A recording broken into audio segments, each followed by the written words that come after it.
한다 그래요. 잘 자라라고. 잘 크면 좋겠는데 잘 자라서 요즘 보면 아이들의 영양 상태가 참 좋습니다. 그러면 어떻게 됩니까? 아이 때에 잘 먹고 잘 영양 상태가 좋으면은 자라서도 건강하게 자란다고 우리 부모님들 생각합니다. 우리 언어를 배우는 것도 마찬가지죠. 어릴 때에 외국어를 익힐 수 있는 기회를 주면은 2가지, 3가지, 4가지까지 어떤 분은 7가지 언어를 잘 구사할 수 있다. 그래서 어릴 때 그런 기회를 많이 주자. 이런 말씀도 합니다. 틀린 말이라고 생각하지 않습니다. 그런데 그것이 꼭 우리의 육적인 건강과 정신적이고 지식적인 것에만 제한되지 않습니다. 신앙에 있어서도 어릴 때의 신앙교육이 참으로 중요한 것입니다. 이렇게 말씀드리면은 우리 애들은 다 커서 더 이상 할 말이 없다라고 생각할지 모르겠지만 포기하지 마시기 바랍니다. 저희 어머니는 지금도 저에게 전화하셔서 기도했냐, 새벽기도 갔냐, 말씀 읽었냐, 그렇게 늘 말씀하시는데 그것이 저에게 채찍이 되고 있습니다. 우리 아이들에게 임마누엘의 신앙을 가르쳐 줄 수 있어야겠습니다. 하나님이 너와 함께 하신다. 이 말 하실 때 주춤주춤 거리시면 안 돼요. 확신 있게 말씀하셔야 됩니다. 하나님이 우리와 함께 하신다. 하나님이 이 땅의 최고의 신이시다. 하나님이 얼마나 너와 우리 가정 사랑한지 아니? 우리가 어려우면은 기도하면 되는 거야. 그러면 하나님이 도와주실 것이다. 이렇게 아이들에게 믿음을 가지고 가르치고 확신을 심어주면 아이들의 마음에 믿음이 자랍니다. 믿음이라는 것은 많이 안다고 생기는 것이 아닙니다. 확신 있게 증거할 때에 생기는 것입니다. 그래서 이 믿음을 가지고 세상을 살아갈 때 얼마나 많은 문제들이 있습니까? 그런 여러 가지 당하는 문제들과 어려움들과 두려움을 믿음으로 이겨나가고 맡겨진 일을 감당할 수가 있는 것입니다. 잠언 22장 6절에 보시면 마땅히 행할 길을 아이에게 가르치라 하였습니다. 그러면 어떻게 됩니까? 그리하면 늙어도 그것을 떠나지 아니하리라 말씀하였습니다.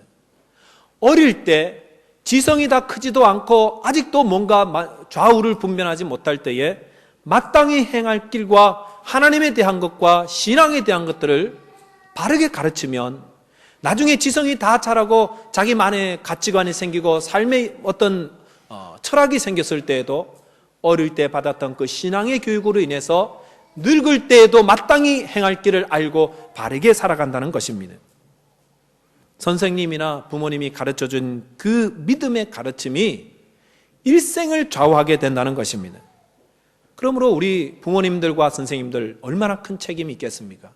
그리고 우리 온 교우들이 우리 아이들과 우리 자녀들을 향해서 어떤 책임감을 가지고 믿음에 대해서 가르치고 훈계해야 될지를 깊이 생각하게 되겠습니다. 미지근하게 가르치면 미지근한 인생 됩니다. 확신 있게 가르치면 확신 있는 인생 됩니다. 미국의 뉴멕시코주에 12살 된 흑인 소녀 하나가 그 어머니의 눈물을 바라보고 있습니다. 이 어머니는 어린 12살의 이 아이를 세상에 두고 떠나는 것이 너무도 마음이 아파서 울 수밖에 없었습니다. 그러면서 그 아들에게 줄 수 있는 최고의 유언을 남겨주려고 그에게 말을 하고 있습니다. 어머니가 이렇게 말을 남겼습니다. 아버지도 일찍 돌아가시고 나도 너를 돌볼 수가 없다. 이제 내가 죽으면 너를 할머니 손에 맡겨서 키울 수밖에 없구나. 그러나 내가 꼭 한 가지는 말하고 싶은 것은 이 세상의 다른 것은 다 잊어버려도 예수님을 믿는 것과 예수님 안에 소망을 가지고 예수님의 사랑을 가슴 속에 잊어버리지 말아라. 이것이 내가 너에게 남겨주는 유산이다. 믿음, 소망, 사랑. 이 3가지는 주님을 통해서 항상 마음속에 간직해라. 이렇게 유언을 남기고 돌아가셨습니다. 이 소년이 흑인인데 그 이후로 그에게 인종차별과 또 그에게 소아마비가 있어서 장애를 가지고 살아갈 때에 가난과 병마와 여러 가지 삶의 어려움 때문에 괴롭고 고통스러운 삶을 살 수밖에 없었습니다. 그런데 그럴 때마다 그의 마음에 무엇이 있습니까? 어머니가 확신 있게 남겨둔 유언의 말씀이 있었습니다. 주 안에서 믿음, 소망, 사랑을 잃지 말아라. 이 유언을 생각하면서 열심히 주님을 섬기고 모든 장애를 다 극복하고 그 결과 1950년에 최초의 흑인으로서 최초의 흑인 노벨상을 수상하게 되었습니다. 이 사람이 미국의 정치학자인 랠프 번치 박사로 알려져 있습니다. 그가 그렇게 어려운 고난 가운데서도 그런 자리에까지 올 수 있었던 것은 어머니께 물려받은 그 확신이 있는 믿음과 신앙 때문이었다는 것입니다. 이 믿음이 있으면은 모든 절망과 두려움을 다 이겨나갈 수가 있습니다. 여러분, 돈으로 문제를 해결하는 것이 아니라 믿음과 확신으로 이겨나가는 것입니다. 아이 때 마음은 얼마나 부드럽습니까? 그러니까 그렇게 확신 있게 넣어주면은 그것이 그 마음에 심겨져서 신앙이 생기고 믿음이 생겨져서 장차 오는 세대에 언제까지 늙어서 머리 허옇게 되고 죽음의 일보 직전까지 갈 때까지 그 어릴 때 받았던 확신 있게 부모님과 선생님으로부터 받았던 그 믿음을 그대로 그 틀에서 살아간다는 것입니다.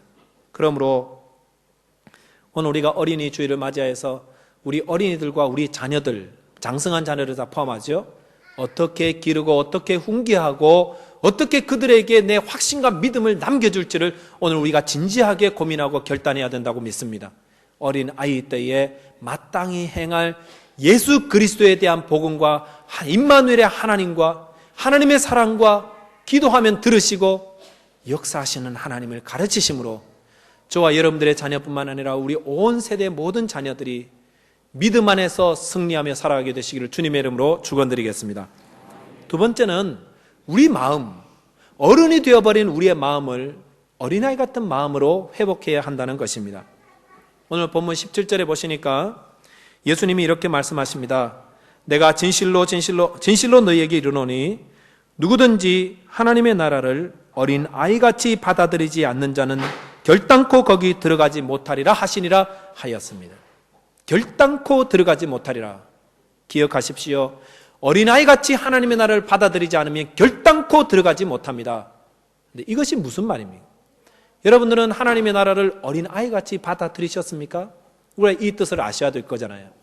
여기서 분명한 것은 어린아이같이 받아들이는 것이 무엇인가 하는 것을 분석해 볼 필요가 있습니다. 그것이 어린아이의 지성일까요? 어린아이의 지성으로 받아들이라? 아닐 것입니다. 어린아이의 지성은 참과 거짓을 분별하지 못합니다.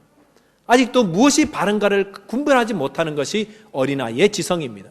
그러므로 어린아이의 지성으로 받아들이라는 말은 아닙니다. 그렇다면 무엇입니까? 어린아이의 마음으로 받아들이라는 것입니다. 어린아이의 마음은 모든 것들을 수용합니다. 부드럽고 순결합니다. 주님은 어린아이의 지성을 말씀하신 것이 아니라 어린아이의 마음을 말씀하신 것입니다. 예수님은 우리가 어린아이 같은 마음으로 천국을 받들지 않고서는 결단코 천국에 들어가지 못한다고 하였습니다. 어린아이 같은 마음과 어른의 마음의 차이가 무엇입니까? 저도 아이들을 기르지만 어린아이 마음이 무엇인지 알 것 같습니다. 어린아이들을 이렇게 조금 전에 혼냅니다. 왜 이렇게 했느냐? 이건 잘못된 것이다. 혼나면은 혼나서 기분 좋은 거 없죠? 혼나고 나서요, 기분이 굉장히 아프고 눈물도